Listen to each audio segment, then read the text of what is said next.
त्वं शरणं ब्रजेश। सभी ज्योतिष जिज्ञासुओं का खबर वन न्यूज चैनल पर अभिनंदन है। अगहन का महीना है, गुरुवार का दिन है। भगवान श्री कृष्ण जगत गुरु हैं। वाणी से भगवान श्री कृष्ण ने गीता का अवतरण किया, इसलिए कुंडली में आपका गुरु तत्व बृहस्पति देव है। बृहस्पति देव आपको सुख, समृद्धि, पुत्र, धन, ज्ञान, शिक्षा, प्रतिष्ठा, वैभव, भगवान की शक्ति सब कुछ देते हैं। जिस आप देखें कि आपकी कुंडली में आपको धन कहाँ से मिलेगा, ये देखने का सबसे सरल उपाय आज वाणी आपको इस प्रसारण में बता रही है। आपकी कुंडली में जहाँ भी गुरु बैठे हुए हों, वो 1 से 12 तक कोई सा भी भाव हो, आप उसके अगले भाव को देखें। यदि अगले भाव में चंद्रमा बैठे हुए हैं, तब आपको धन अपनी माता जी से मिलेगा। चंद्रमा माँ को कहते हैं, गुरु कृपा को कहते हैं। तो जब माँ की कृपा आप पर होगी तब आपको धन मिलेगा। चंद्रमा परिवर्तनशील है, भ्रमणशील है। इस जन्म में आपको जब आप स्थान परिवर्तन करेंगे या भ्रमण करते रहेंगे, तब आपको धन मिलेगा। चंद्रमा आकर्षक बनाता है, कलाकार बनाता है। चंद्रमा की 16 कलाएं भगवान श्री कृष्ण के अंदर मौजूद थी। तो ऐसा व्यक्ति को धन कलाकार बनकर भी प्राप्त हो सकता है। ये गुरु और के आगे चंद्रमा का प्रभाव है। यदि गुरु के आगे सूर्य है तो आपको धन सरकार से मिलेगा, पिताजी से मिलेगा। क्योंकि सूर्य सरकार है और सूर्य पिता है। ऐसा व्यक्ति बहुत बड़ा आध्यात्मिक गुरु होता है, या बहुत बड़े अधिकारी के पद पर या राजा जैसी जिंदगी जीता है, जिस व्यक्ति के गुरु के आगे कुंडली में सूर्य विराजमान है। तो उसे धन पिता के व्यापार से, पिता की कृपा से, पिता की संपत्ति से मिलता है। यदि गुरु के आगे मंगल बैठा हुआ हो, तो मंगल तकनीकी कार्यों से आपको धन दिलाएगा। अपने छोटे भाई बहनों को सहयोग करने से आपको धन मिलेगा। पुलिस में, सेना में, खेती करने से आपको धन मिलेगा। जमीन, जायदाद और प्रॉपर्टी के व्यवसाय करने से भी आपको धन मिलेगा। यदि गुरु के आगे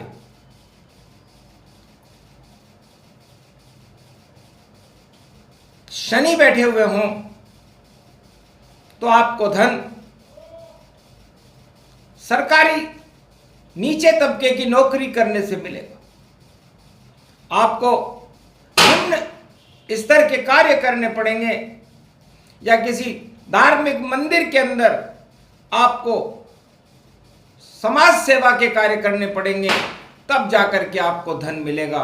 क्योंकि शनि और गुरु ये धर्म और कर्म योग है। तो आपके कर्म में, आपके भाग्य में सेवा लिखी हुई है। शनि सेवा का कारक ग्रह है, तो आप जहां भी सेवा करोगे आपको धन मिलेगा। शनि बड़े भाई को भी कहते हैं, तो बड़े भाई की कृपा से भी आपको धन मिलेगा। यदि आपकी कुंडली में गुरु के आगे राहु बैठे हुए हैं, तो आपको विदेश से धन मिल सकता है। आपको जुआ, सट्टा, लॉटरी से भी धन मिल सकता है। आपको शराब और अन्य ऐसे निम्न कार्य करने से भी धन मिल सकता है। क्योंकि ये गुरु चांडाल युति हुई तो आपकी बुद्धि को ये खराब कर देगा। और जब आदमी उल्टे कार्य करता है तो धन तो मिलता है, लेकिन प्रतिष्ठाएं गिर जाती हैं। इसलिए गुरु के आगे राहु हो तो हर कार्य को शुभता के साथ करना चाहिए और अशुभ कार्यों का त्याग कर देना चाहिए। यदि गुरु के आगे केतु बैठे हुए हों, तो समझ लो आप एक साधु जैसी जिंदगी जियोगे। और ज्योतिष में, मेडिटेशन, योगा में, आयुर्वेद के योगा में, या किसी भी ऐसे कार्य में जिससे आध्यात्मिक सत्संग होता हो, आपको धन मिलेगा। इस तरह आपको 9 के 9 ग्रहों के बारे में जो गुरु के आगे बैठते हैं, आपको उसका विवेचन बताया गया। कुंडली के अंदर गुरु से 5 घर आगे यदि राहु बैठा हो, 9 घर आगे राहु अगर बैठा हो, तो समझ लीजिए कि आप बहुत बड़े झूठे व्यक्ति हैं। और आप यदि शुभ काम करेंगे तब आपका संसार में नाम हो जाएगा, क्योंकि आपके मस्तिष्क में शुभता, राहु अनंत शक्ति तक आपको पहुंचा सकता है, और गुरु आप खुद ही हो, जीव है। तो जीव को अनंत शक्तियों तक और परमात्मा तक पहुंचने के लिए राहु की जरूरत पड़ती है।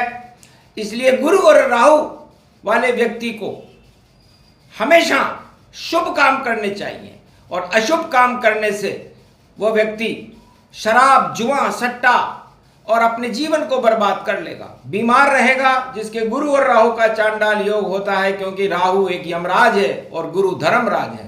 तो धर्मराज और यमराज जब मिलते हैं तो उस धर्म की हानि होती है। इसलिए गुरु और राहु, पूर्व जन्मों में आपने किसी को बहुत सताया है, तब ये योग आपकी कुंडली में, गुरु का श्राप है राहु, और उस श्राप का फल आपको इस जन्म में भोगना है। इसलिए गुरु राहु वाले व्यक्ति को हमेशा गंगा स्नान करते रहना चाहिए, साधु संतों के मध्य में रहना चाहिए, और या विदेश में कोई अपना कार्य करना चाहिए।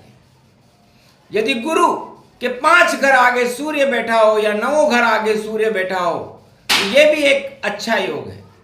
गुरु और सूर्य वाले व्यक्ति बड़े बड़े महात्माओं के योग होता है, क्योंकि गुरु और सूर्य एक ऐसा योग है जिसका प्रकाश बड़े बड़े महापुरुष जो संसार में हुए, इसी योग में पैदा हुए सत्यवादी वो मनुष्य होता है।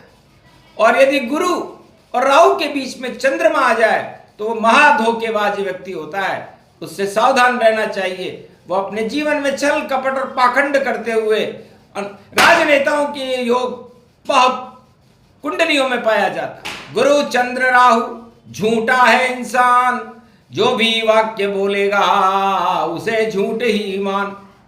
और गुरु सूर्य राहु ये व्यक्ति को परमात्मा से मिला देता है, क्योंकि राहु उसकी अनंत इच्छा है, गुरु धर्म है और सूर्य उसकी आत्मा है। यदि ये तीनों मिल जाएं, गुरु सूर्य राहु आपकी कुंडली में कैसे भी मिल रहे हों, एक साथ बैठे हों, तो समझ लीजिए आप एक दिव्य आत्मा है, और आपका प्रकाश धर्म के मार्ग पर चलकर सारे संसार में फैल जाएगा। ऐसा व्यक्ति बहुत बड़ा धर्मगुरु, राजा या बहुत बड़ा अधिकारी होता है।